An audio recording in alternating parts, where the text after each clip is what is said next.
Hello and welcome to Me and You and Nancy Drew, the podcast where I, Colleen, and I, Megan, are going through the Nancy Drew-niverse. This episode, we have gone back in time to 1930. This book is 94 years old, and we read the physical copy of the very first Nancy Drew book, The Secret of the Old Clock, which Megan got for me as a present, and then I read and then mailed to her because then she could read it also. And then I will mail it back again. So this will go in the mail back and forth between us. But it's so lovely. This is not actually about the book itself because it's written in this copy, but it's so nice. There's writing in the front of the book from multiple previous owners, and then Megan wrote a note to me, which is so cute. But I especially love the note that has someone's address, presumably the original or one of the original owners, that says, "If this book should ever roam, box its ears and send it home." And it just makes me so happy. The original owner with this same address is also written in the back, which I didn't realize initially, checking off each of the books from the series that they've read. And also, I believe, one Dana Girls book, which is also in the back. Correct. Also correct, yes. And also some Judy Bolton mystery stories they also read. Yes. Multiple ads in this for a book in the 30s. I was like, well, there won't be that many ads. It's 100 years old. It turns out capitalism has always been the same, I guess. So, but it's like at least ads for books. I was going to say, and they're all other Grosset and Dunlap books as well. And then the Dana Girls mysteries, they're also by Carolyn Keene. That's right. And so they're from the Stratemeyer Syndicate. And I'm not sure if the other books in here are from the Stratemeyer Syndicate. I don't recognize any of the names. Well, and not as many of them were checked off by this reader as the Nancy ones were. So maybe that's why we don't recognize them. They're not as attention-grabbing. Yes, definitely. And I do want to say, as of January 1st of 2026, this version of the book is now in the public domain. That's right. In fact, if anybody who is listening knows Arglefumph, who is a big name in the Clue Crew, like PC game fandom, Arglefumph is creating a text-based game of book one. But you have to be specific because it's not Nancy Drew. The character herself is not in the public domain, obviously. Yes. Because things keep being made with her. But this specific text, and I believe the first four, the Breeder set, were all published at the same time. The first four are in the public domain, and so Arglefumph is making a text-based game of this, or has made. So that's so exciting. Cool. Drew Haiku. You know, this is book one. We got to go back to a Drew Haiku. 100%. I can go first this time. Yes, go first. It's about the same. Nancy's younger, but does great. Also, it smells good. It's not perhaps helpful, but I wouldn't say the Drew Haiku were ever incredibly helpful as summaries. It does smell good. It's an old not book. Bad. I know. I was like, it's been through the mail. Surely it won't hold up. But like, no, it's been around for a long time. It's going to maintain this smell. There's your ASMR sniff. I'm sure the mic picked that up perfectly. All right, hit me with a haiku. Okay, my haiku. I'm going to say Nancy Drew's first case. I thought about it. No. Sassier Nancy speeds around, breaks lots of rules. The clue's in the clock. Very nice. I was like, that was 4 lines. No, it wasn't. There was just like a comma. Yeah, speeds around, comma, breaks lots of rules. 30-second recap. All right, instead of a 30-second recap, the plot is approximately the same. So Megan had the idea that we should do 30 seconds of differences and try to sum up the things that were different about the book and the mystery in those 30 seconds. Do you want to start? I would love to start. Okay, let's do it. 3, 2, 1. Nancy is blonde and she's 16 instead of 18. And Hannah is old and a servant instead of a mom figure. And I didn't like that part. But she still has her blue roadster. But this is about differences, not about things that are the same. None of the background characters get a lot more fleshed out except for Allison and Grace. I actually really enjoyed a lot of the stuff we got to learn about them. But also the Mean Girls have also a lot more scenes. The end. Time. Yeah. All right. Count me in. All right. 30 seconds in 3, 2, 1, go. Every chapter has a title, which is really fun. I think it takes a lot longer in general. Like, I think like there's months between chapters like 24 and 25. I think I'm glad I got that exactly shoved into the 30 seconds. But Carson's like a little more misogynistic, just like a little, or maybe it's just like dismissive of Nancy in general. But also she has been in charge of all household tasks from like age 10 onward, it seems. And that's when her mom died, I guess, because that's when they hired an elderly maid of all work, Hannah.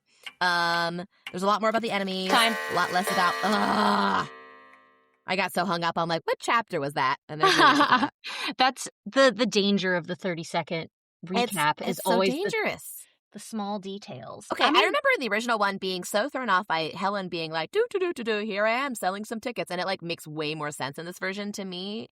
And it's also been a minute since I've read the original or the revised version of this. But the revised. The less original. This is the original. This is the original. But it made more sense as far as a way that we interact with Helen and a thing that she is doing and a way to go and get into the house of the enemies. We get a lot more of the sisters. I remember them ripping a dress in like a Cinderella and her stepsisters like scene. But they don't do that. They cause a scene at the dress shop, but then they do break like a vase or a bowl. They say both, like kind of interchangeably, which is not how I think of ceramic ware. And different they blame people that on see the clerk. different things. Just like the vase that looks like tall faces. Thing. It's not negative space. A bowl is long and like flatter. Oh my God. But then they blame the vase breaking on the clerk, which I looked up. I did, my inflation calculator. And it's almost $1,000 piece of ceramic. Wow. I won't opine on whether it's a vase or a bowl. We barely meet your ship of the week from last time, the Twin Sisters and the Matthews Brothers.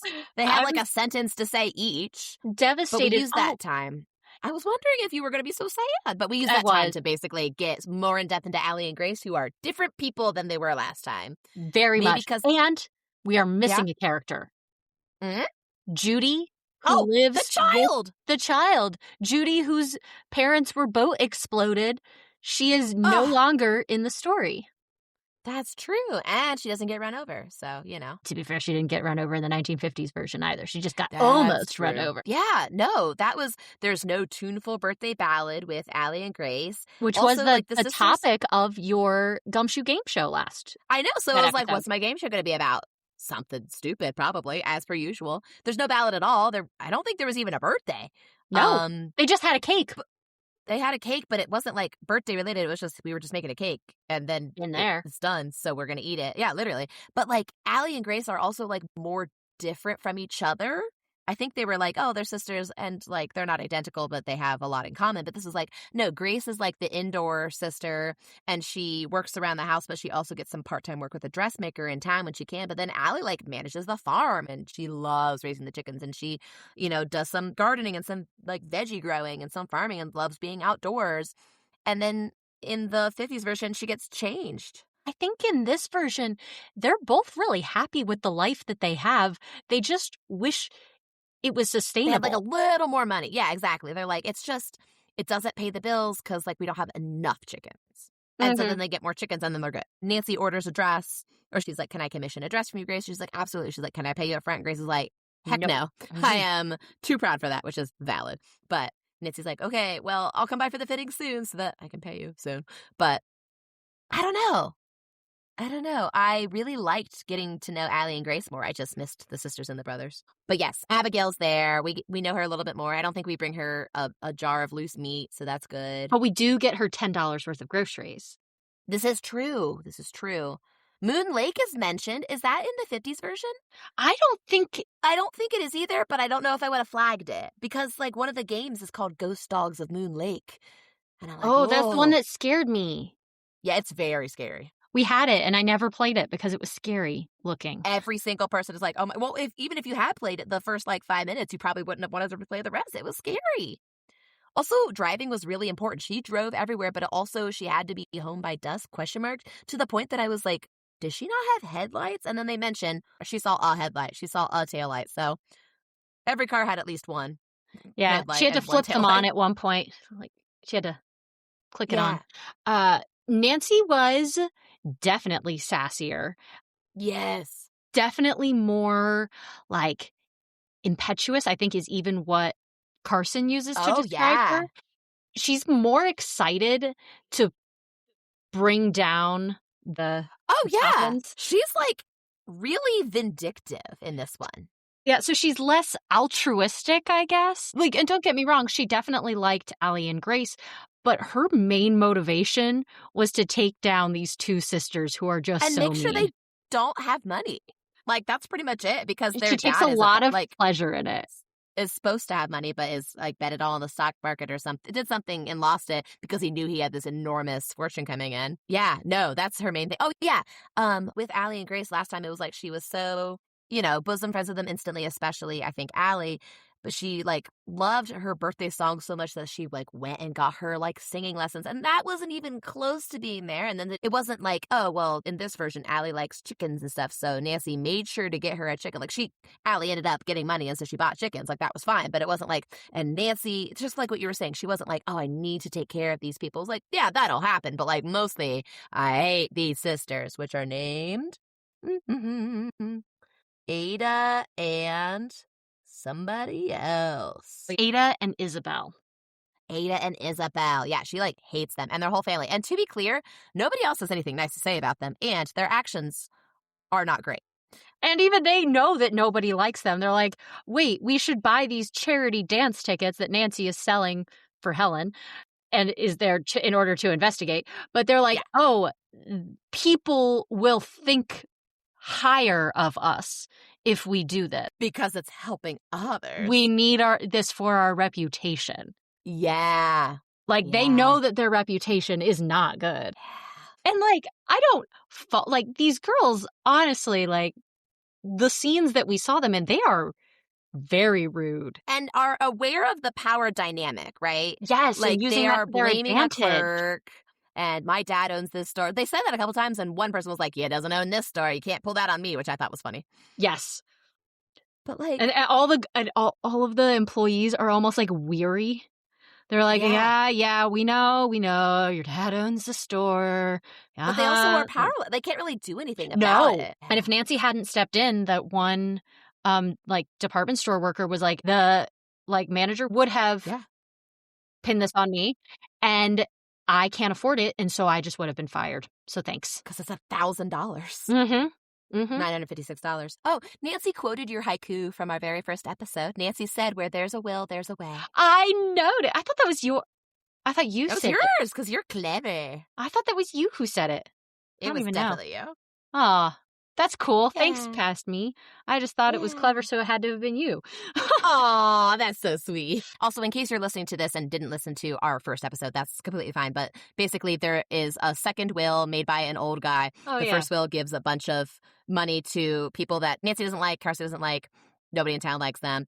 And they're like, that can't be the real will. Also, they're already rich. And everybody else, like, around town, all these relatives and, like, quasi-relatives, like, people that he cared for but they weren't blood related, were, like, promised money explicitly by this old guy. And they're like, there's got to be another will, but he never talked to a lawyer about it. And then they find a clue to where the will is, and it's in a notebook, which is hidden in an old clock. And then they find the other will, and it gets verified. And then the mean people don't get money, and everybody else does get money. Like, that's the TLDR. Thank you. Just so you know. Cliffhanger. All right. Did you enjoy any cliffhanger? I love that the chapters had titles. It was so good. I think that a lot of the other ones do have chapters, though, too. Chapters, chapters, but not titles. They do. Because that's what my sister Katie and I used to make fun of all the time, that there's always one called, like, Trapped, No Escape. Yep, they have titles. Chapter 1, The Rescue. Really? Chapter 2, A Missing Will. Chapter 3, An Unpleasant Meeting. Mm-hmm. Am I crazy? Maybe just a little bit. That's fair. But yeah, that's what, like, Katie and I, even, like, back in, like, the early 2000s, we would comment on this all the time, how there was always, like, no escape, trapped, kidnapped. There was always one chapter per book with that. That was, like, kidnapped, exclamation point? Yep. Okay, I guess you know what, though? I read almost all text in front of me, and it's a problem. And I realized when I was reading Percy Jackson, and I was like, oh, that chapter title was kind of funny. Wait, have they all been that way? That was when I realized I don't always read chapter titles, and I just kind of don't take them in. Definitely don't half the time. Well, and it's not intentional and I didn't realize. The Percy Jackson ones are funny. They're so good. I become Supreme Lord of the Bathroom. Oh my God. But like, I'm like, how did I not? So I apologize. Well, anyway, my favorite cliffhanger is paired with a chapter title, which I thought was perfect. Tell me more. Yes. I may not get back until rather late, she threw back over her shoulder. I have a feeling I may discover a real clue today, and if I do, I'm going to trail it down. With characteristic impetuosity, she darted from the room, permitting the office door to bang behind her. The next chapter is called A Discouraging Day. So I actually have an idea of how it went, and I do not think that the cliffhanger was correct. That's hilarious. Right? I know that we've said that like each chapter was supposed to end on a cliffhanger. I think the 50s ones definitely were a lot more sensational. Yes. Cliffhangers, like the majority of them. I know the last classic book we read didn't really have that many, just coincidentally. But this usually one, it's like there was a scream, and then it turns out the scream wasn't that big unto yes. itself. And so this one, as the book went further along, it got more cliffhangery. And because more plot was happening. Yes. And I'll just take this moment to say, I do feel like they did not rush the endings the way that they do in the classic ones. Like I said, there were months between chapter 24 and 25. Mm-hmm. And so... Which is interesting. I think my favorite one, and I don't even know if this is what I said in the last one. I haven't re-listened, but the end of chapter 19 going into 20. And this is when she is in the garage of the inn, basically. The barn. And she is in the truck. She finds the clock, finally, the clock that we have been waiting for this whole time. And she hears the men coming and jumps out and realizes that she hasn't quite accomplished everything. And it ends with, escape was cut off. Nancy felt that she was cornered. Oh, what shall I do? She thought in despair. See, that was a good one. And so that is, I think, my favorite cliffhanger. That's a good one. Cooking corner. Speaking of doing things and just random parts of hotels and inns, they just like go and get lunch at a hotel they're not staying at. Is that a thing? Do we do that? They discuss things, quote, over the coffee cups. Not over coffee, to be clear. Just the cup. Which is weird. Over the cups. Well, they weren't allowed to go get the lunch. They had to just be there for lunch. They just couldn't eat lunch. They couldn't get coffee. They just have empty plates and empty cups. Empty plates at empty tables. Like in Barbie, when she like has a cup of water for the first time and it splashes on her face, she goes, I'm not used to having anything in it. That's them with the coffee cups. Yeah. Do we just go to barns of inns that we're not staying at? Do we go and get lunch at places that we are not staying at? Is that a thing? I sometimes feel like they do that in like the 50s ones too. Oh, very odd. It is. Maybe I'm not rich enough. Like, is this like a country club thing where I have a subscription to being at the hotel? I don't know. Maybe. Subscription's not the right word, but like a membership, I guess is what I actually meant. Yes. We get 2 meals from Hannah. Oh, yes. Our elderly maid. Our elderly maid. Our elderly servant. Those were maid the of words. All work. Yep. Elderly maid servant were words to describe Hannah, and I was disappointed. But she made a breakfast of fruit, fried eggs, crisp bacon, and hot cornbread. And then later... With sauce. Yes. Oh, I missed the sauce. The fruit and the fried eggs were not the same thing, which is what I misheard you as. I was like, what are fruit fried eggs? So like country fried chicken, fruit fried eggs. That sounds gross. Yes, I don't like it. And then a plate of crispy steaming waffles. It's like, I want those. It sounded good, but that's also the first time Hannah speaks, and I wrote down it's page 185. Oh, no. Hannah. It's so sad. Nancy does make a nourishing meal and tea for Abby. Was it Abby Benson? Is that her name? Abigail? Yes, I believe so. Yeah, for Abby Benson. Oh, I forgot about this. Yes. After she goes and gets her $10 worth of healthy groceries. Which was awesome. She looked at her cupboard. She's like, oh, there's like nothing here. There's like flour. We do eat with Grace and Allie, even though there's no tuneful ballad. So it's kind of like, what's the point? Allie says, Grace's cakes are the real thing. Again, we're just eating over coffee cups. These are real physical cakes, and you can actually eat them with your mouth parts. This is a real cake. It's not to for brag. fake. Exactly. It's so cute. And then later they have tea. And then later the girls are coming out of the woods kind of covered in scratches, but their hands are full of freshly picked berries and they put sugar and cream on them. And that was so lovely. Which they do say, they're like, it's delicious as long as you don't have it too much. That was interesting. Was that a diet thing or is that a they're tired of being scratched up from the woods thing? No, I think it's if you eat raspberry sugar and cream a lot, you don't appreciate it. Oh, And- I like that. And so, if you have it every once in a while, it's a really great treat.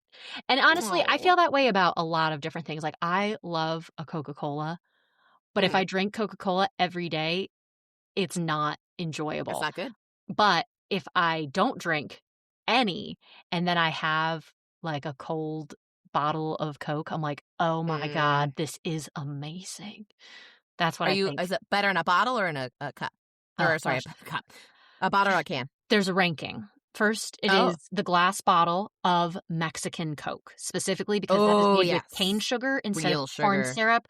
And that is just the best version of it. My dad specifically said he was never going to try it because he knew that it would be better than the regular one and he would never go back and it would be too expensive. Honestly, he's right. He is correct. And then under that is glass bottle of regular American Coke. Then under that is fountain soda from a machine that is not out of syrup. Oh, that's a good point. Now, is this the Coke free style? Is that better than the rest? Oh, but I can add vanilla to it. Yeah, unholy amalgam. Yes, I do love that machine a lot. And then you start going into a can of Coke.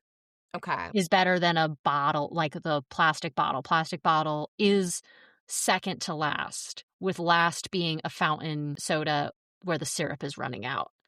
No, that does sound really bad. I'm like, that's simply just not what I asked for. That is different That is the ranking of Coke, in my opinion. And this has been Coking Corner. Coking Corner. Fashion Police. Fashion Police. Nancy has a curly golden bob. Yes. What? That's not what Nancy looks like in my mind. No, but that's okay. This is the OG. This is what... So maybe this is what she should look like in my mind, but it's not. So. And we do know that, like, in the first 1950s Nancy Drew classic books, she is described as blonde in the first that's right. 2 before she starts moving into more of the reddish tint Titian haired. I knew it was coming, but it was still off-putting. I was like, wait a second. Off-putting is the exact word I was going to use. Oh my gosh, incredible. So in sync. Yeah. Instead of a blue chiffon dress that she buys at the dressmaker after interacting with the sisters, she buys a blue crepe dress. Oh. I didn't even remember to look for that. I was like, what's a blue dress? That's enough. Yep, which matches her eyes. Much different. Wait, is that why it's her favorite color? Or maybe. Yeah, she definitely loves blue. Specifically about the golden bob, Carson thinks, which is already interesting, not because I don't think he can think, but when the narration is talking about someone's thoughts, it would usually be Nancy's. Yes. And it's not usually Carson. But in this case, it says, about the curly golden bob, Carson thinks not at all the sort of head which one expected to indulge in serious thoughts. And I'm trying not to make it like a sexist, misogynist thing. I think it's like, well, she is a 16-year-old girl, whatever. But it's like, you should know your daughter. Like, she's allowed to have serious thoughts. What the heck? It made me kind of offended on Nancy's behalf, and I don't know if I should have been or if I was being too sensitive, you know? I agree and felt exactly the same way. Okay, thank you. Because she can have as many serious thoughts as she wants. Yeah, I'm like, are we just saying that she just looks like a dumb blonde? Are we saying that, like, she's so young? Are we just saying that, like, even he's surprised that Nancy has such intelligent thoughts? That's what it seems like. Or what the heck? Is he saying, like, I know my daughter and everyone else would think this? You know, I don't know. Or am I being too generous if I say, like, I don't even know what the intent exactly. Was. Carson has horn-rimmed spectacles. Oh, my gosh. I lost my mind. Classic. When Nancy gets stuck in the rainstorm and meets Allie for the first time, she lets her borrow a raincoat and rubber boots that are like 2 sizes too big. And so great. I'm just loving like, why do you even have those? Because I don't think the girls are that much bigger. No, exactly. They're just like, this dress won't get ruined in the rain, which I do think that there might be something to do with the materials of what things are made out of. Like that Nancy does have nicer clothes, and maybe there is some risk of the material. And she's like, no, you take the raincoat and the big rubber boots. But she does laugh at her because she looks so silly, and that made me smile. That's so cute. I remember her clumping around. I was like, that's a great image, actually, because it's like, A, you're taking care of your clothes, so I might think of you as more of a serious person or like not as fun, but also you're willing to clump around in this nonsense. So that's actually very adorable. Yes. And I don't know, humanizes her to me. Nancy almost always has a hat. And when she leaves, she put a hat on Does she? to leave. Yes. And so I think I did that not was catch that. the fashion at the time. You know, Oh my gosh. most women and men were wearing hats when they're out and about in public. And this And can it's also not like be- a rain thing. No, not a rain thing, like a fashion thing. Oh, fancy. At some point, she hears the heavy tread of a man's hobnail shoes on the floor. Ooh, I missed And that. is that just shoes with a nail in the boot so it makes a loud sound? Is that all that is? I don't know. I don't know what a hobnail is. I will look that up before the end, and I'll get back to you. I'm doing it now. Hobnail boots. Oh, that's a thing. I mean, I know about it from the lyrics of Urinetown, but that's not helpful. They have nails inserted to the soles. Yep. They usually are in a Okay. regular pattern over the sole. What are they for, though? It's to increase the durability of boot soles and to provide traction. And oh gosh, history-wise, they have been they've been like all the way back to the Roman military. So they feel old to me, but I wasn't sure like how old. Mm-hmm. Oh, that's like the Roman Caligula. His name means like little boot in Latin. Specifically like booties, like it's like very diminutive. Yes, yeah. So I did want to talk more about just like Grace making all of her and Allie's clothes. Then she also works as like a dressmaker. But she said that the work has kind of dried up. It's also like not the season for it. And more people are buying ready-made clothes than homemade clothes. Is this like the advent of fast fashion, essentially? I think we're like, yeah, it's like the very beginnings of this. Oh my God. And I just have a note, which is, where's Nancy's dress? Because they make a big deal about how Grace is going to home make this dress for Nancy and how excited she is and how she's like desperate to give them money. She's like, I'm easy to fit, so let's make this happen, Yep. which is very funny to say. I assume this just means she's like more of a standard size. She's not like me where I'm like very tall in women's clothes. She's like, no, I'm easy to fit. I'm like, well, that shouldn't matter. It's bespoke. Like, what? Yes. And yeah, she's like, let's get this done. Let's get this going. And so I was waiting, even at the very end, the last chapter. I'm like, and Grace is going to give Nancy her dress. Especially because months have passed by that point. And so assumedly this happened off page. Off the page. Yeah. But I was waiting to see what bespoke dress that Grace made for Nancy. And I didn't get it. Is that what you want to win from the game show then? No, I don't know yet. I got to think. Do I want another different old clock, a 30s clock, to go next to my 50s clock? An even older clock. An even older even clock? secreter clock. This one has a moon on top. Oh, that's true. It's like an outhouse. Did you know that the moon is like for ladies? And so the fact that Shrek has one is like, oh, wait, that's hilarious. Okay. Right? Incredible. Picture perfect. So we have this, I'm not sure if this is like a first edition or what, because it says it was published in 1930. But the 1930s version also is supposed to have a cover by Richard H. Tandy. And I'm going to send it to you now because it's amazing. And I wish we had this cover as well, even though I love this embossed with the classic Nancy slightly bent over silhouette looking through the magnifying glass, the one that you have on the back of your car. Yes. Where her feet fell off. Yep. Or not Richard. The original cover is by Russell H. Tandy. Ooh. He was the artist who would read the books all the way through and then illustrate, as opposed to Rudy Nappy of the 1950s. Who got his wife to summarize it for him. Yes. Wife GPT. I just really like the fashion of this. Yes. I love her blue dress. Her hair. Yes, her scarf, her little shoes, the clock. She wrapped it up like in under her arm, and it was wrapped in a scarf, but the scarf is falling off. Yes, running through the woods. I love it. I wish that I had that in real life to look at. And so this edition also does have on the hardcover and the very first page these silhouettes of Nancy bent over And I guess I just realized looking at this version, I always assumed that was her hair coming in front of But her. it might be her hat. It's a scarf. No, Oh? like I thought she had like maybe like the long little... hair, but that's a scarf. I don't know why I always was like, oh, she's got like long hair and a ponytail or something. I think I thought of that at least for the games, because that seems maybe in keeping. But she is always described as like a bob. She is. I don't know why I thought that. Her hair is. She's not a bob. I don't know what that would be. But it's got this very beautiful like silhouettes of 3 girls kind of standing. They've got shadows. Like it's very detailed. And I just love it. And it's in the front cover and I believe the back cover as well. Yep. Yes. It's the same one. I love a good end paper. Yes. And then we have what is called, even on this, it's called the frontispiece, which is the picture. Is it French? It must be. Frontispiece, maybe. I don't know. It is the, guess maybe pen and ink, but it's also by R.H. Tandy, and this is one of the illustrations that would have been like within the book, and as we see even in the 1950s versions, we have the picture at the very front that kind of like, ooh, what's this going to be about?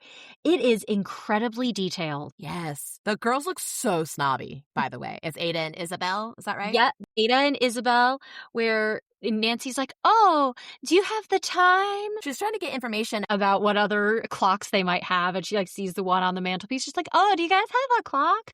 And the one mean sister, which is Isabel, is like, there's a clock in front of you. Isabel told her pointedly, while literally pointing at the clock in this picture. And then you see the other meaner sister, Ada, off in the background, like with this snooty little face. And their mom by the clock with one of those set of opera glasses looking down on Nancy. I didn't even notice the opera glasses. Yes. Oh I guess they're not opera glasses. Maybe they're just the glasses where there's like, you can't quite put them on your nose. You just hold them up to your face as little readers. Yes. They definitely look like opera glasses, which is just so funny. And just then like around the house. Well, to show how, fancy and moneyed she is. Yes, I think it's Richard Richard Topham or something. He's sitting in his armchair reading his newspaper. I didn't even see him when I first looked at the picture, too. I was like, and then, there's the whole family. Our dear darling Nancy off to the side, looking at the clock, going, oh. Which is not the one she wanted information about. This is not the clock this is not the secret of the. Oh, we get more info about, like, why these ladies or these people have his money. Or think they are getting his money, and there seems to be nobody that would dispute that. Because it mentioned Josiah Crowley, the guy with all the money, was well-to-do, but he preferred to, quote, visit around, unquote. And so, like, he had been staying with these people, like, at the time that he died. And they were, like, the worst to him. Like, I don't know why he stayed there, but they apparently, like, had taken all his furniture. It's unclear if that was while he was staying with them or not, but, like, they clearly were only hosting him so they could get money, even though they are related to him, and like didn't care about him and didn't care for him. And they're third or fourth cousins. Yeah, so they do have his furniture, and so Nancy is like kind of justified not justified in being in their house because that was under false pretense. I guess she does actually sell them the tickets, but she sells them the tickets and helps Helen be able to go on her Moon Lake trip. So, which is so funny. She just happened to choose specifically these people to sell them to so that she could go into their house and look at their clock. I guess legally in court this wouldn't hold up as false pretenses, but it doesn't feel like true pretenses. But this is all to say, like, she is justified in looking at their clock to see if that is Josiah Crowley's clock because they have all his furniture. But it is not. Or if it is, it's a different one than the one she is looking for. Sorry, I totally got off track there, but I was like, yeah, why was she there? Yeah, the pictures are beautiful, and everyone has more of that like 1930s like almost flapper style where they've kind of got the higher hemlines and more of like the straight cut down instead of, as we see like the more fitted 50s A-line, tight at the top, loose at the bottom. And then as we've moved into the 60s, things have gotten, more pants and slacks and trousers. They're always wearing slacks in the woods, which is crazy. I'm glad for them. And their woods slacks. Yep. Instead of their gowns. I guess compared to gowns in the woods, slacks in the woods is better. Blast from the past. I have so many. Well, I almost got right into this when I was talking about Josiah visiting around. Visiting around already is a hilarious phrase. I know what it means, but I just would never say that. But the sentence before that is, Josiah's wife had died during the influenza epidemic following the World War. That is my very first blast from the past. There's not been two of them. God. No. When this was written, there had only been one. Yay. Crazy. I was like, oh no. They snap out the electric light, which feels like a weird detail to include. I also wrote that down. Maybe that's new. Specifically, calling it instead of switching it or turning it off. They snapped it out. Snapped out the electric light. And there's just I was like, I love the visual of this as well. It's the precursor to the clap on and clap off. Yes. I love this on page 26. As she rode along the gravel road, her eyes traveled to the fields on either side of the highway. Like a true daughter of the Middle West, Nancy Drew took pride in the fertility of her state and saw beauty in a crop of waving green corn as well as in the rolling hills and the expanse of prairie land. Wow. I said this to everyone I know in the Middle West, and they said, oh, thanks. I guess I, too, take pride in the fertility of my state. Capitalized S, state. Capitalized S, state. We don't know which one, a la The Simpsons, but... Right. But we are proud of it. And like any true daughter of the Middle West. As two folks who live in the Middle West ourselves, I appreciated it. And actually, I will be honest, there are times when I'm going out, towards, the farmlands to my in-laws. I will sometimes, at certain times of year, I'm like, wow, this truly is gorgeous. So I've been there as well, Nancy, appreciating the Middle West for all that it has to offer. Incredible. At some point, and this is a little bit fashion corner, I guess, but this is talking about Ada. And it says, in spite of the expensive clothes she wore, she was anything but attractive, for she was tall and slender, to the point of being termed skinny. Oh my gosh, skinny? No way. Bad. We don't like that. No. Which is interesting. I loved all the graveled highways. Oh my gosh, yes. I mean, I feel like I wouldn't enjoy driving on them. Oh gosh, no. But the only two choices of roads really are the dirt roads or the graveled highways. And that's it. Yes. And that makes it very easy for them, for all of their car chase scenes and car following, to track all these people down because there are literal tracks everywhere. Yeah. I kind of remember, I don't remember if it was in book 1, but I remember Nancy being like, oh gosh, this paved road, I can't follow any tracks. And I wonder if that was during the rewrite, they changed it. I think they definitely did, where they're like, oh, darn, now we have to come up with a new way for Nancy to track this because the original way was through the graveled highways. Oh, drat those paved roads, Nancy thought, as did the author. Nancy bows when she sees Ada and Isabel at the department store, and one of them bows back coldly, and the other one pretends not to see her, and so she says snobs to herself and then goes, the next time I won't even bother to speak to them, which I thought was weird because she, in fact, did not speak to them this time. So I don't know what that's... And she does, in fact, talk to them next time because she tries to sell them. Yeah, so she's wrong on all accounts. She kind of had to do this in the classic books in the 50s version as well, where she doesn't know where people live, so she just has to stop on the road and be like, hey, do you know where this person lives? Yeah. Hey, do you know this person? And oh yeah, it's the worst house on the street. That's the one you're looking for. Yeah. The most rundown one, that's her. Oh, cool, great. Even when they ask, or when she asks Allie and Grace, she's like, where does Abigail Benson live? They're like, oh, we don't know. Just ask some people on the way. Okay. Yeah, great. Thank you. There's a gunfight. Yes, there is. There's a police gunfight. So that was unexpected. Yeah, with their revolvers. Yes. They say don't fire unless it's necessary, but if they resist, pepper them, which I wish that was a blast from the past. But oh my gosh. Also, after all of the stuff at the end takes place, Nancy has to kind of plead out of going to testify right that second, even though it's past dusk. I gotta get home. We're not testifying right now, surely. I guess testifying could just be giving your witness statement, but in my head it was no, we're going to court at 10 p.m. The judge is waiting. Time. He's been here all day waiting for you. Josiah's estate, I did in my little inflation calculator, it's valued to be well over $300,000, and that is almost $6 million. Wow. So $10 of groceries. How much groceries is that?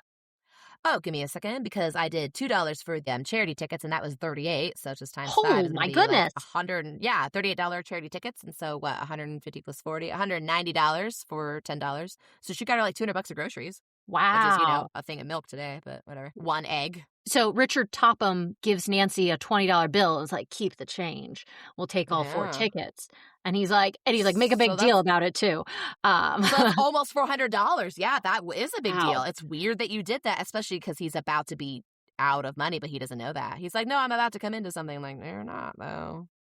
Nancy is specifically, even after you do this big performative charity gesture, really after your money specifically. Not for her, just to make sure you can't have it. Yep. And then I had so many money questions. Yeah, that's fair. Grace and Allie each get $75,000 each. They so each does get yes, and so does $1.5 million. Wow! No wonder they got a new roof for their house. $1,433,000. Yeah, no, they're good. They get chickens too. They get her favorite kind of chickens, which is so nice. Yes. Okay. I have so many little phrases before we get into Jeff, if that's okay. I was like, I know we gotta get to it. We gotta get into Jeff, but can I tell you some of my favorite phrases? Yes. We have, they never cared a snap of their fingers for Uncle Josiah.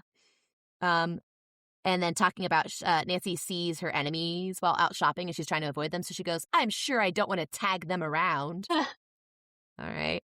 Didn't Josiah Crowley live on us? On you? On? On? You are certain to have the Tophams in your wool. Ooh. Nancy goes, I'm at the end of my string. Not the end of her rope. It feels much more tenuous. It does. The end of a little piece of embroidery thread. The rope has come apart into pieces. We are in the fibers right now. Apparently. I think this is when she's trying to sneak into the Tophams to look at their furniture, and she doesn't have a plan yet about the tickets. So she's like, well, they may bounce me out on my ear. Which is cute. You're wearing me to a frazzle, Helen. Because she wants to go snoop around Moon Lake, and Helen's like, let's go do camp activities since you're here at my camp. And she's like, you're wearing me to a frazzle. It's a very busy camp experience. I was exhausted There's so for much her. happening. Literally. At some point they go, not much you don't. Which is just really silly. They also spell coat hangers like a plane hanger, Hangars. Oh, That's interesting. interesting. They, at some point, are in the business section of River Heights. And I've heard of there's the brewery district and there's the whatever. Is that a business district? Is that fun to go to? I would have thought that was like an office park, but this is where Nancy's going shopping. So I guess, it's the store. The store The district? stores are the place where there are businesses? stores? Yeah, I don't maybe. know. Yeah, not like And the then financial district. No. Business It's not like district. Wall Street. It's I don't know. And then, throughout the book, they're using dad and father and mother, names, mother said this, but they never capitalize them, which was just, I assume that's just of the time, but it really flagged for me. If you're saying my dad, you don't capitalize the word D, or the letter D in dad, but if you're saying, and then dad said this, you would capitalize D, and they simply do not. Huh. That's so And then interesting. Nancy needs to watch her language with, if that isn't the limit, because this is after she has the same boat problem where the engine stops in the middle of the lake and she does something, doesn't work. And then she is like, okay, fine, I'll just do this. And then the engine begins its steady roar as unconcerned as though it had never stopped. And she's like, if that isn't the limit. Amazing. Yeah. I think it's time to talk about the racism.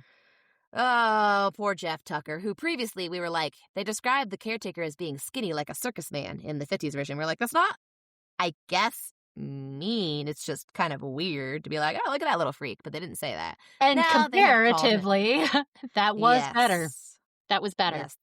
Yes. The language used in this 1930s book, they describe him as the colored man. And they give him a dialect. Is it Southern or is it supposed to be uneducated or both? I think both. I think both, and he has apparently had plainly a bit too much to drink. He had quote, a certain alcoholic glitter in his eyes, so that's another unfortunate stereotype. It's not a good time, and Nancy has very little patience for it. Yes. And then they're going to the police because Jeff specifically was kidnapped and drugged by the people that had locked Nancy in a closet, like at a separate issue. And she's like, okay, you're my witness. And he's like, okay, I got to sober up before I talk to the police. And she is like so impatient with that. I'm like, okay, currently in 2026, it is always going to be different for a white woman and a black man to talk to the police. It will be, let's say, riskier for pretty much anyone of color to talk to the police than a little white woman like Nancy, little white girl. So the fact that he wants to sober up and like present more, I don't know, cleanly or more properly, I guess, is she's so annoyed. It was very... And we get a detail from Jeff while they are driving to the police station that he has been to jail quite a bit. Yes, he has like favorite jails. And it's played off for comedy. But like, of course he wants to. Now, I don't know if you caught this because I didn't originally. This is published in 1930. Mm-hmm. Prohibition in the United States was from 1920 to 1933. Well, of course he doesn't want to be drunk near the police. Yes. And that's why I did not catch that. Are so criminal. When they go to the inn, they are drinking illegal alcohol. And I just thought it was because they were drinking, because we don't see that in the Nancy books in the 50s very often, if at all. I haven't seen. No. I don't think any alcohol, even like a glass of wine with dinner. Like, I don't think we've seen any of that. So I thought, oh, they're rowdy. But that might recontextualize the gosh. appearances of alcohol in here, because it took me until later in it when it was talking about like rye alcohol specifically. Oh, and you're like, this is being distilled at I'm home. like, oh, yeah. And then I was like, wait a second. Oh, my goodness. No wonder he wants to sober up. Alcohol is illegal. Like, not only the racial dynamics, but hey, this is certainly a crime. Oh my God. Even though he got it from the actual criminals. But that was also why he was more likely to be able to, like, they're like, hey, you want some alcohol? He's like, yeah, I do. Because nobody, it is hard to get. I think it's supposed to be. That. Thank you for that context. I circled it because I didn't realize that until I was most of the way through the book. Oh my gosh. That is also, I think, supposed to be a reflection on the characters who are willing to indulge in this illegal thing. Like, I think that there is this implication we're not supposed to really, not as that we don't trust Jeff Tucker. I think so. We're supposed to think poorly of him. Yes, we're supposed to judge him badly, and we're supposed to maybe not think of him as a reliable narrator, which I would say the unreliability of his narration is because he was, again, drugged and knocked unconscious, so he doesn't know what happened. That's the unreliability of the narration, is he is a victim. But okay. The very last time we see Jeff Tucker, it made me very sad, actually. Yes! This is when they go to the police station, and they actually say, they're like, we need to go to the jail to tell the police. I'm like, is the jail also the police station? Is that normal? Maybe. I don't know. Or is they're like, oh, there are going to be so many police officers at jail. We'll just go get all of them. I guess. I don't know. Like, but they pile into the quote police car. Yeah, unquote. Why is it in quotes? I don't know. That was my miscellaneous mystery, but it's important right now. And there's not enough space for Jeff, so they just leave him looking like sad.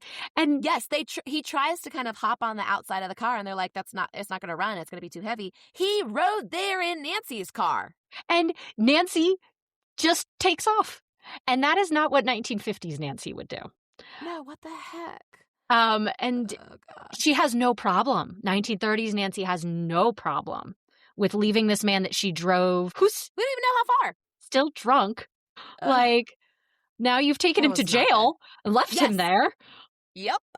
After he has been victimized. He is a victim of this crime. And especially in the 50s, she's like very like, oh my God, you deserve better. I need to take care of you. Like, she spends more time with like the girls and more time, or I think more time with at least Abigail, and like with the various victims of the crime. Even if she can't help them, she at least wants to spend time with them and do what she can for them. And this is like, oh, you're a victim of the crime? Okay, I don't really recognize that. And in fact, that will make your situation so much worse and be kind of annoyed at you the whole time. Like, what the heck? It did not reflect well on Nancy, even if it is quote unquote of the time. I can see why between 1930 and 1950 complaints were written to the Stratemeyer Syndicate about the racial stereotypes.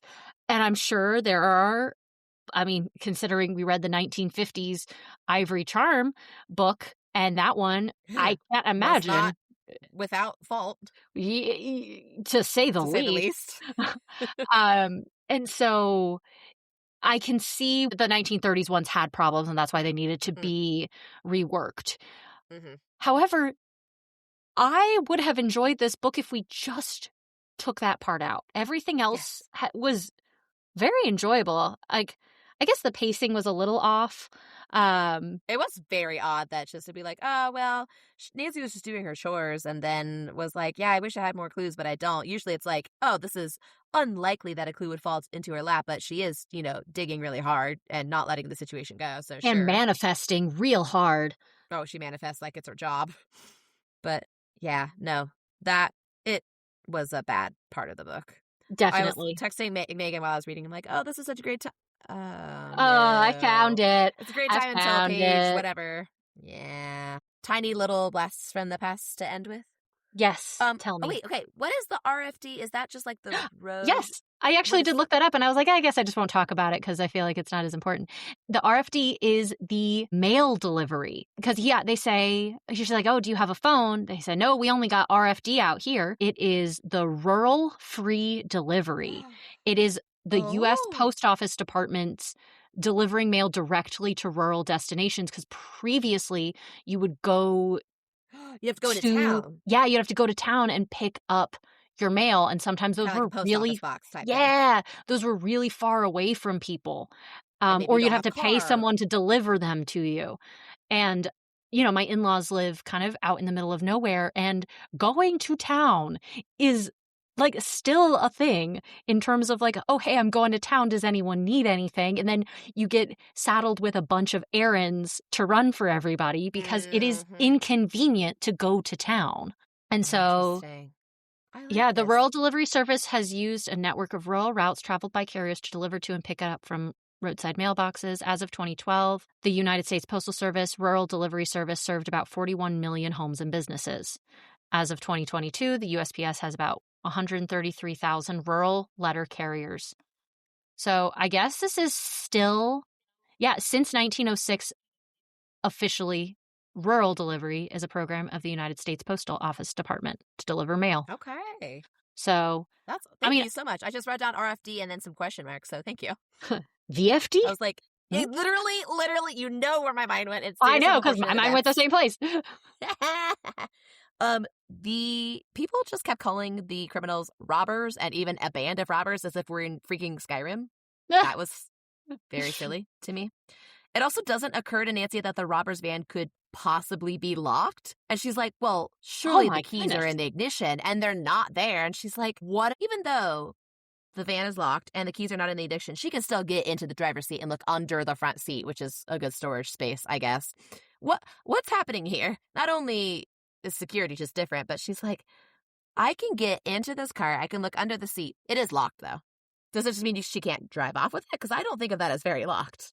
Or she can't, get in the back with the storage place where the clock is. Unclear. Yeah. Is that a thing where banks do not keep their own key for their own safety deposit boxes? They find the hint about Josiah Crowley's secret second will, and it's in his safety deposit box. And Carson, as usual, goes and does someone else's banking for them, and that's fine. And they're like, he's like, I don't have the key though. They're like, well, that means you can't get in. I'm like, oh, is it because it's not yours? Is that why you can't get in? No, that's not the issue. It's because you don't have a key. And Carson and Nancy know that some small banks do keep their own key for the safety deposit box, but this bank's too big to do that. I'm like, you should have access to your own. It reminds me of the Da Vinci Code, one of the parts where they have to go to the Zurich bank in Switzerland, and you have to just have brought the key, and that's the only way to get into the box. They're not going to let you in. They don't have the key. They have one, and you have it. If you don't have it, you're not getting in. Okay, great. Nancy's completely silent when Carson goes for the initial lunch, with the person that knows about. So the reason she gets involved in this case, Carson does not ask for help. She's like, well, surely someone knows something. And Carson's like, I don't want to speculate on that. I don't have any evidence, but I did think that this guy, Rolsted, might know something. I think he's a bank guy. And so she's like, would you please go get lunch with him? And he's like, okay, fine. This is like right before bed. And then she goes off to bed. She's like, and please don't forget to go to lunch with Rolsted. He's like, got it, sure. And then in the morning she goes, and then don't forget, you got lunch with Rolsted. It's very funny. He goes, yeah, absolutely. And he's like, how's your schedule? She's like, oh, I got this, I got that. And he goes, oh, so you're too busy to go to lunch with me. She goes, no, I can go to lunch, which is very cute. But she doesn't talk. And I think is expected to be completely silent while the banker and the lawyer talk. And then, like, at some point, Rolsted is about to say something and then kind of hesitates and looks over. And Carson has to be like, no, you can, like, trust her. She'll keep confidence. She's not like other girls, you know. Yeah. She'll keep her secrets. It was very odd. It was. But they were already eating lunch at a random hotel, so. And I mean, also, like, hi, we're going to have, like, a friendship meeting. And also my 16-year-old daughter's here. Just ignore her, though. Yeah. And he definitely did not tell his friend that he's, like, showing up with his teenage daughter. So it's not Maybe entirely, he's not entirely, I feel like, out of pocket to just be like, oh, no. Should we be talking about cases in front of your teenage daughter? Right, No, exactly. she's fine. Ignore her. It's fine. She's like a steel trap. Yeah, her mind's not. You know, she's still a lady, but she is a steel trap. Just a couple more tiny phrases. When Nancy says she can't make head nor tail of it, I've always seen that as tail, like Tail, but in this case it was Tale. Ooh, incorrect. I would argue. I would argue as well. And then I think Jeff is worried about the car, and he goes, well, suppose it turns turtle. I'm like, yeah, I also don't want it to be upside down on its shell. That would be sad. But I've just never heard that phrase. Does it mean slow?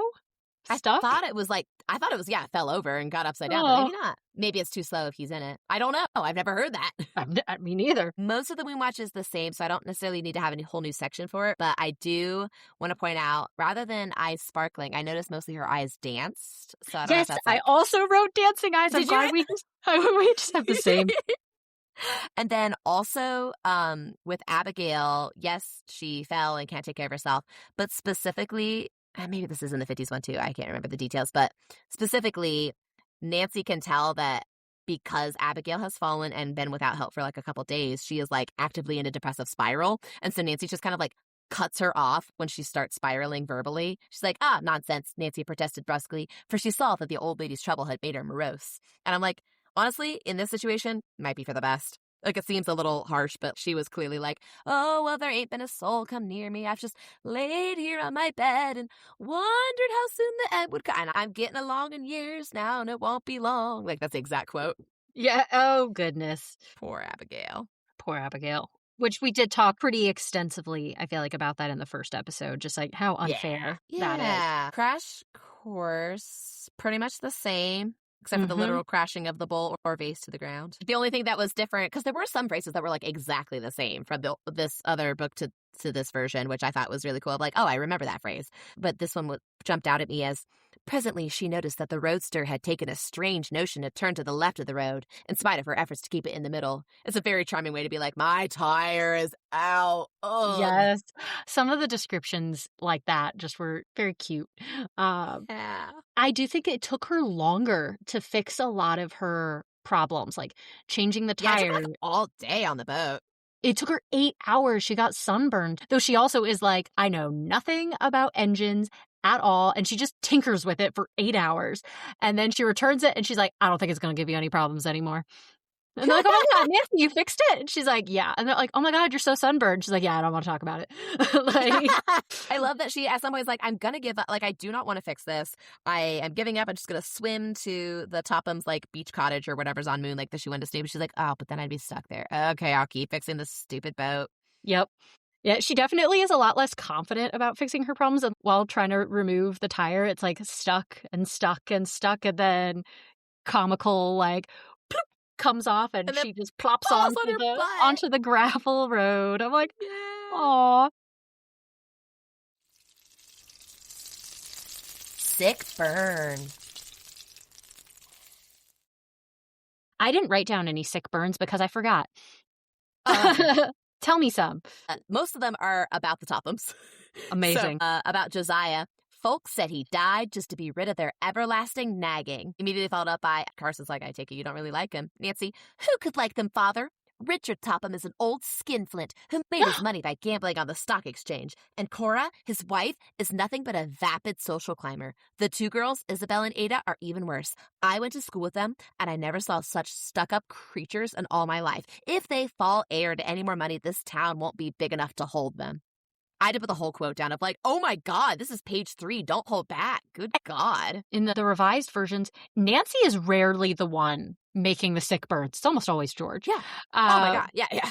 It was a little jarring to see. And this is in the very first chapter. I was like, oh my goodness. Yes. And it was like over and over, like that whole paragraph was just like without stop. And Carson doesn't even say like, it's not really that. That's not fair. That's not nice. And Oh, he's like, wow. Dramatic much? Yeah, no, he's like, I mean, you're right, though. Like, dang. Later, also about Isabel from the Tophams. Isabel, who was the pride of the Topham family, was rather pretty in a vapid sort of way, but Nancy Drew thought that her face lacked character. She had acquired an artificial manner of speaking, which was both irritating and amusing. I could imagine it perfectly, you know? Oh, yeah. Both irritating and amusing is hilarious. It's just like, oh, okay, well, I mean, I will listen to this, but I also would not converse with this. And then this one I don't think is meant to be an insult, but I thought of it as very funny. Nancy is trying to get out of this really rough road, especially rough with the weather, away from where the Horner girls, Grace and Allie, live, and they're helpfully calling after her, don't skid into a tree or into a ditch. That would be worse. Thanks. Thank you, guys. We had like an accident on the way here. Thank you so much. Yep. And then she gets locked into a closet and left to starve. Oh my gosh. And then about the Topham house. Even a casual glance at the lawn revealed it had been, quote, landscaped, unquote, with a vengeance. In an effort to, quote, do it in proper style, unquote, Mrs. Topham had crowded the yard with sundials, benches, birdhouses, and statues. Such a lack of taste, Nancy thought, about the motorboat. Hateful thing. I believe it stopped on purpose. Girl, no, that's not how boats work. And then Carson, getting the last word in at the will, Mrs. Topham's like, aren't we mentioned at all? And Carson goes, yes, you are mentioned, but perhaps not in the way you anticipate. I'm coming to that now. To Grace and Allie Horner, my household furniture, now in the possession of Mrs. Richard Topham. That is the only mention of them. That does not count as being mentioned in the will. Oh, my God. Incredible. So, sorry, I had a lot, but I was like, dang, everyone's mean. No, I love it. Drew's Clues.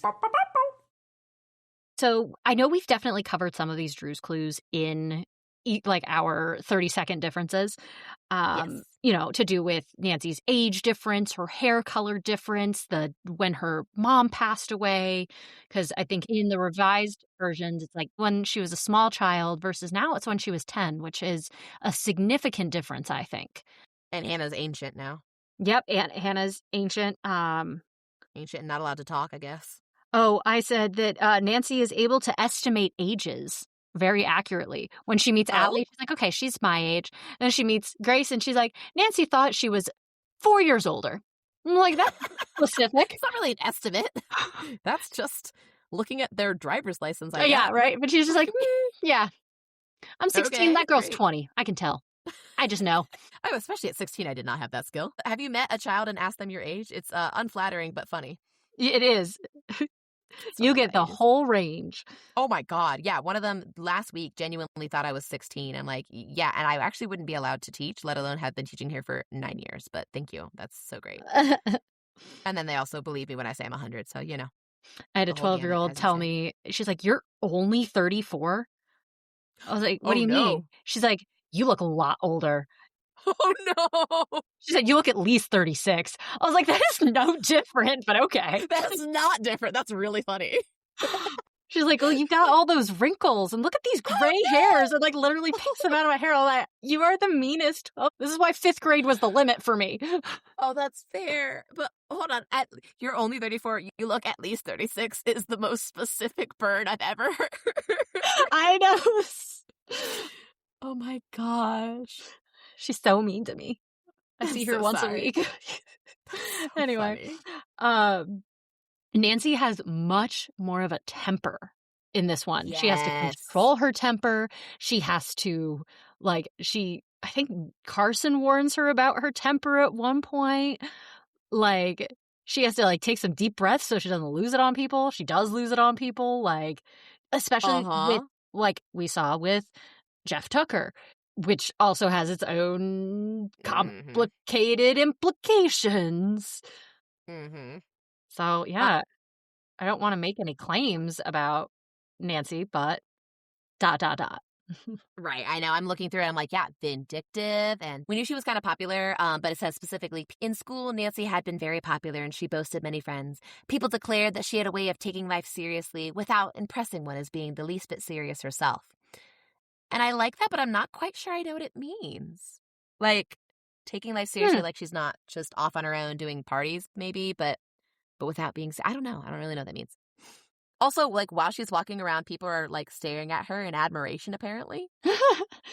Like, she's going shopping. It says she's naturally athletic, and as she swung along, more of the one passerby turned to look after her in admiration. Well, she's swinging along like I imagined when I was reading that she's, like, swinging her purse really, like, erratically. Like, they're like, she's like, it's wow. not actually admiration, They Nancy. are it's the same way when we described where she brushed her hair until her hair crackled, and all the boys were looking at her admiringly. We're like, no, it's because you look crazy.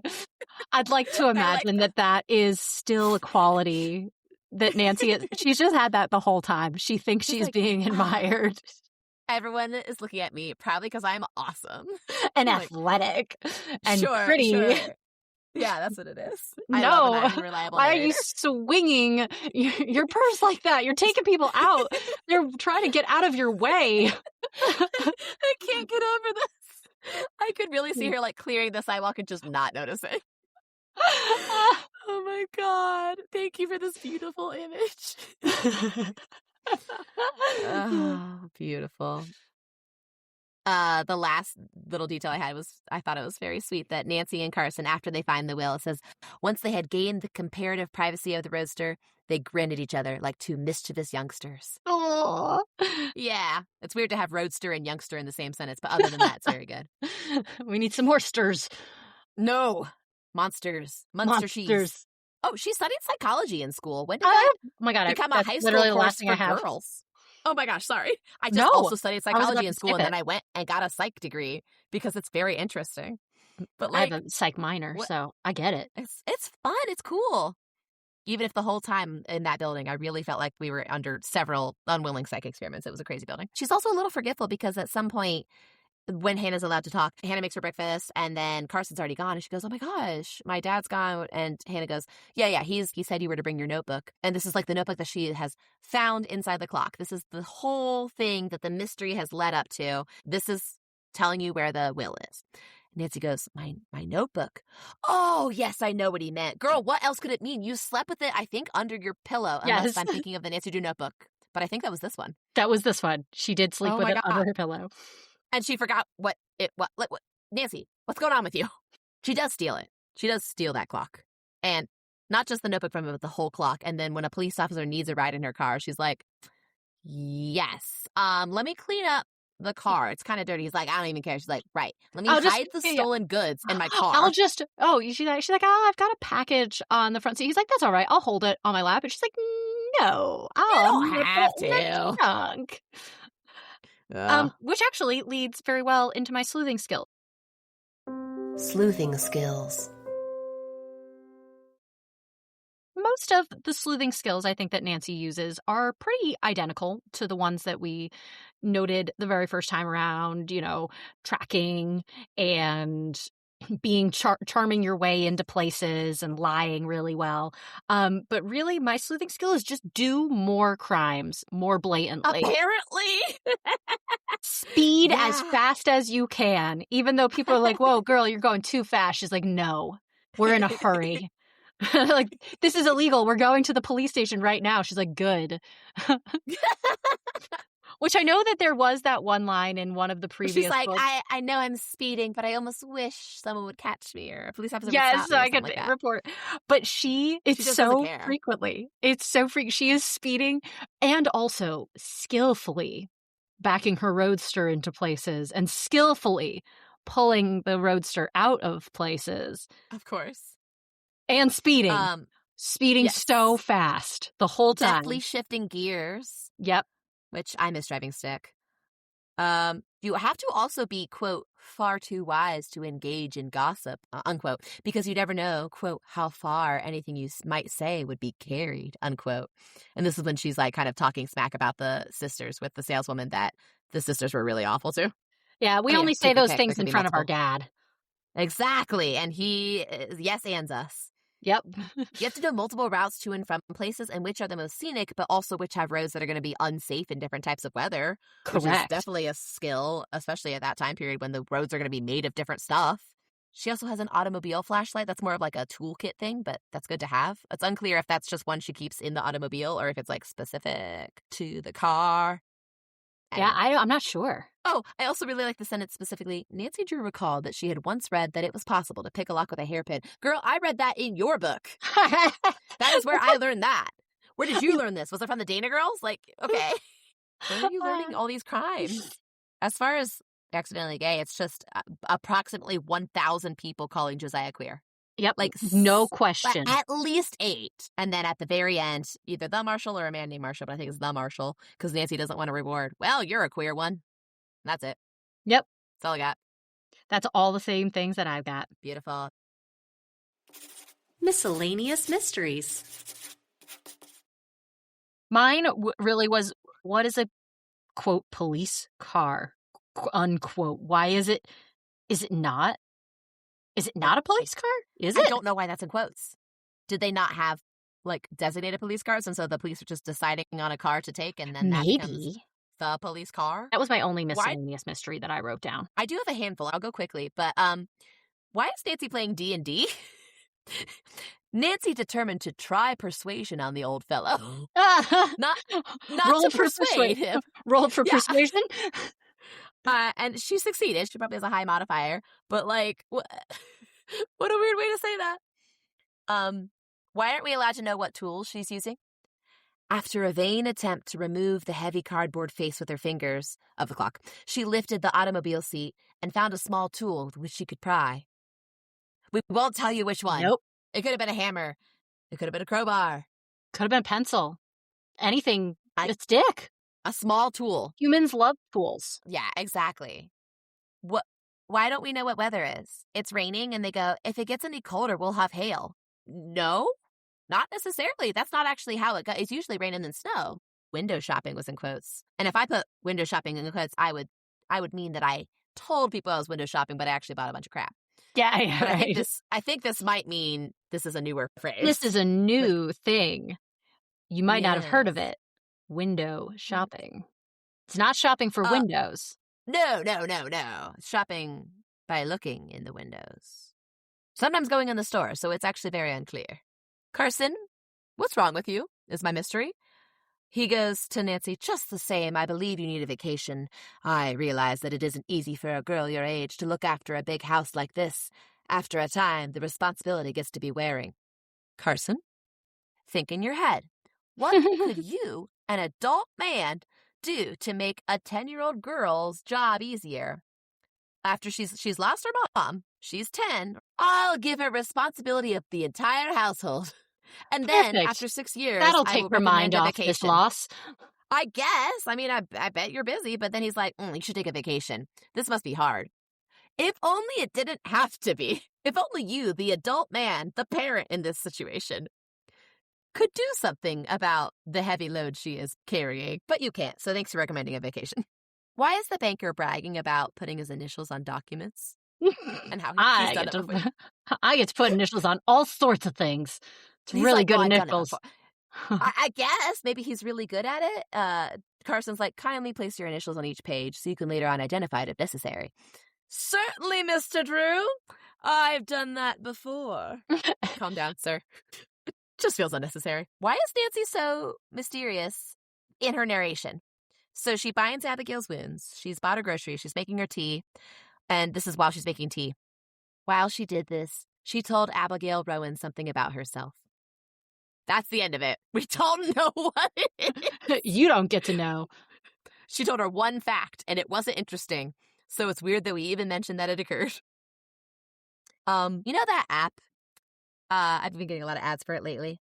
And I don't know what it's called, and also if I did, I wouldn't name it because I don't want to give it any free advertising. But There's an app where you can bet on things. You can bet on how long the national anthem will take at the game. So people are just like listening to the rehearsal and being like, okay, it took this long a rehearsal. Great. It's called insider trading, but it's not because it's different. Nancy is foreshadowing this because she says, it won't take long to eat breakfast, she predicted. That is not a prediction. You are in charge of how long eating your breakfast takes. That is stupid. This is similar to when she's caught in the closet in the 50s version. She's worried about sneezing, but there's a lot of dust. If I sneeze, they'll be sure to find me. They'll know well enough it isn't an animal, even a cat. What? Are cats known for their human-like sneezes? I don't have a cat. I don't know enough about cat sneezes. But I don't think that needs clarified or, like, set aside from other animals. Was someone poisoning the chickens? I wondered the same thing. Was never resolved. Can you describe it? Because I've been monologuing. I also wondered the same thing. And I don't think so. But they were, like, falling ill weirdly. Yes. And it was, like, their only source of income. Oh, yeah. So not only is, like, Grace making it, like, Nancy brings all of the fabric that she wants this dress made out of. We don't get told what kind, which is disappointing. Nancy pulls up. Allie's been crying. Why, what's the matter? Nancy asked quickly. Oh, it's my chickens, Nancy. They're all dying. I can't understand it. This morning when I went to feed them, I found 10 dead. I'm so discouraged. And yesterday a fox took 2, Grace added. I guess fate is against us. I'm afraid I'll lose all my chickens before I get through, Allie declared unhappily. I don't know what is killing them. They seem to have a strange disease. And that's all we get. And we've seen that Jeff Tucker was poisoned in this book, and we breeze on past this. So I guess that could have been what happened here. I don't think so, though, because I don't think anyone really knows about Allie or Grace to, like, try to want them out of the picture, right? I don't think so. I guess it was, like, some sort of disease or something like that. I don't know. It was very... I was really hung up on it, and then it never came back. Mm-hmm. And then finally, why is the narrator weird exactly twice? It is weird at the beginning when we mention Helen Corning briefly, and then it says, we'll hear more on her later, essentially. That was weird. And then at the end, when talking about the hidden staircase, it always does the, like, you'll see in the next book, and then it italicizes the title, so you know what to look for on the shelf. But it specifically says, Nancy Drew did not have the power of projecting herself into the future. So, like, she didn't know that she'd have a mystery. I'm like, I didn't think she did. It's weird that you felt the need to specify that, friend. We all thought she could. I guess. In this segment, Colleen asks me, Megan, 5 questions related to a completely insignificant detail from the text that we just read. So, for the Gumshoe Game Show this week, I really do think I want another clock. I think that it would be because this this book is so similar. So I do want a similar prize, and I want them on my shelves together. So I could, like, almost start, like, a 1950s shelf, and then, like, under that is a 1930s shelf. Oh, I like that. And so similarly, I do often like to receive the gift that Nancy gets, and Nancy specifically requests this clock as That's a true. memento. She's not given it. No, she's not gifted it. They're like, we just want to give you something. She's like, I know. And this is exactly what I'm doing right now. I want the clock. They're like, this clock? She's like, yes. Like, are you sure? She's like, yep, that's all I want is the clock. Incredible. I love when they're like, oh, I wish I could do you a favor. I wish I could do whatever. I wish I could give you something. She's like, this is what I want. And honestly, I love that. Okay. So, they have some old words and phrases in this book, and I was looking up the origins, and thank goodness you wrote one down to look up, and you were about to look one up live, and I was like, oh no, I'll have to redo the game show. But luckily, you didn't quite look it up. Thank you. Thank you for doing this. So question 1. This book tells us that Nancy considers days when she gets to be present while her dad is working a legal case red letter days. What does this phrase refer to? Is it A, medieval manuscripts, which used red ink for initial capitals and highlighted words, which are apparently known as rubrics? B, Catholic liturgical calendars, putting holidays such as Saints' Days in red ink rather than black? C, universities of the UK, which have days when doctors may wear their scarlet festal or full dress gowns rather than their black undress gowns? Or D, Public holidays being known as red days in Norway, Sweden, Hong Kong, and some Latin American countries, etc., because those holidays are printed in red on calendars. So A, medieval manuscripts, B, Catholic liturgical calendars, C, wearing your scarlet gowns as a doctor rather than a black gown, or public holidays in many countries. This is mean. I'm sorry. The rest are a little easier. I think I want to go with.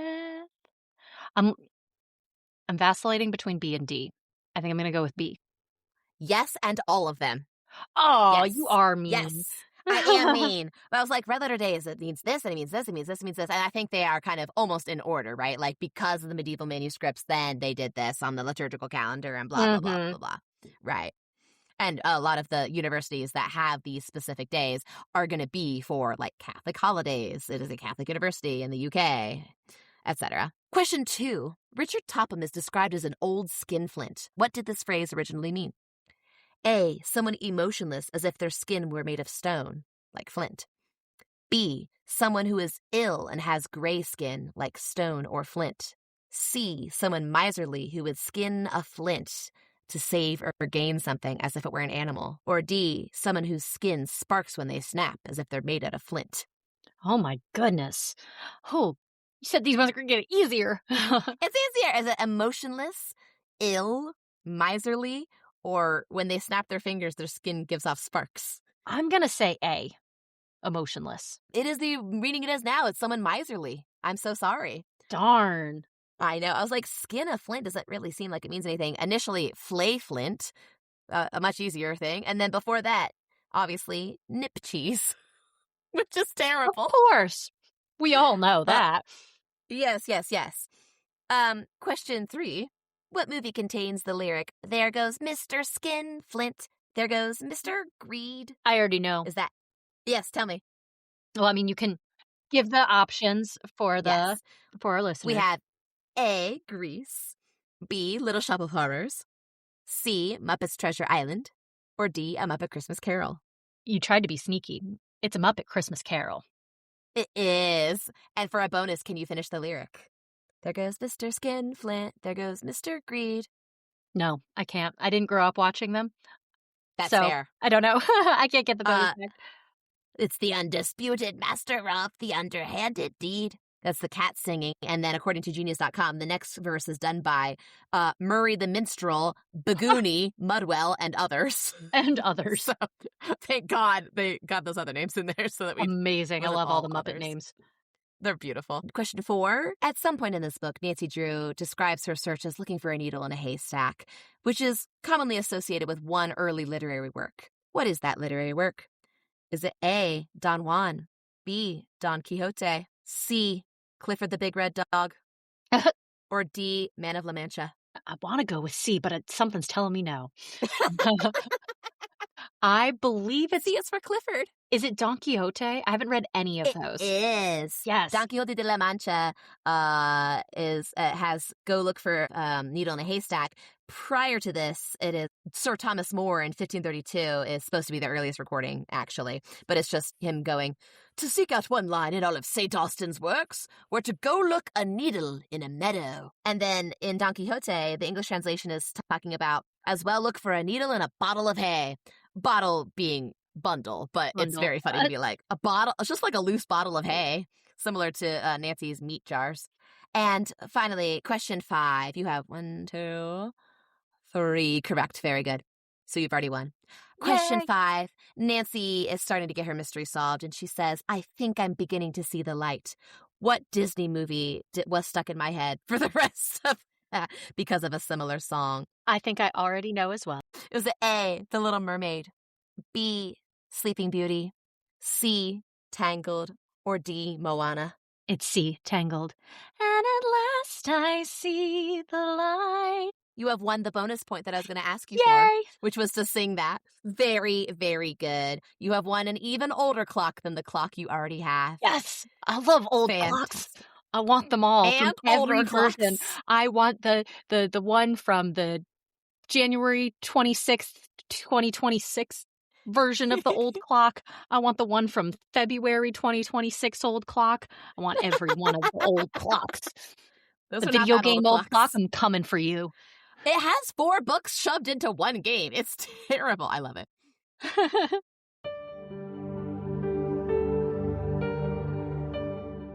Thank you so much for joining us for this episode of Me and You and Nancy Drew and learning about Red Letter Days with us. This podcast is lovingly dedicated to the memory of my wonderful mother, Shar, the woman who got me hooked on sassy female detective stories. I also want to thank my brother, Ben, also known as Digital Women, for creating many of our sound and music cues for this podcast. Thanks, Ben. You can check out our website, meandyouandnancydrew.com, for show transcripts, our episode calendar if you'd like to read along with us, and links to our Patreon, where we will post any images that we describe during the podcast. Those will be visible to anyone without a paywall, but if you'd like to become a patron, we have some very fun perks, including outtakes and discussions that got cut for time, stickers, cross-stitch patterns to create your own Drewseum at home, and more. Thank you, Megan, for editing this podcast and creating additional sound cues. Thank you, Colleen, for also editing this podcast, for transcribing the episodes, and for designing our website and Patreon perks. Thank you to our partners for the support, love, and microphones. Thank you to libraries everywhere for giving access to Nancy Drew books and Clifford the Big Red Dog and media of all kinds to people everywhere for free. And finally, thank you, of course, to the one and only Carolyn Keene for independently writing 620 Nancy Drew novels from 1930 to present day. Join us next episode for our discussion of the first Nancy Drew movie from 1938, which is called Nancy Drew... Detective. And don't forget the moral of this episode. I never saw so many chickens in all my life. Look at all these chickens. Exactly! My other favorite was, rumor, that's all I hear. On my next stop, I hope I'll acquire a few facts. Oh, I like that one. I know, right? My final alternate was Helen going, say, if I ever get rid of these tickets, I'm going to dance a hornpipe, which felt pretty specific.